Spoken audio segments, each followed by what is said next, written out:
Nuh alayhissalom vaqtida odamlar 1000 yillab umr ko'rar ekan. Bir kuni 300 yoshli bir odam o'lib qolibdi. Qarindoshlar o'zini qo'yarga joy topolmay yig'larmish.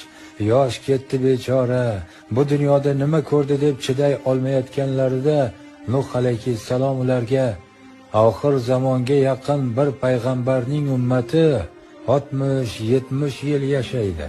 100 yoshga kirishni uzoq umr deb biladilar debdi. Shunda haligilar 60 yil buncha kam. Tinmasdan ibodat qilishar ekanda ular deb so'rashibdi. Nuh alayhissalom: "Yo'q, ular sizlardan battar yopishib olgan bo'ladilar dunyoga. Qavatma-qavat uylar quradilar, mol yig'adilar" deb javob beribdi. Javobni eshitgan boyagi qavmning aqli ojiz qolibdi. To'g'rida 60-70 ni mo'ljallaydigan bizga 20 yil yashaysan deyishsa, biz ham tinmay ibodat qilgan bo'lardik. Aslida umrning uzog'i bo'lmaydi, juda ham qisqa. Har daqiqani g'animat bilib ibodatda qoyim bo'laveraylik. Salomat bo'linglar.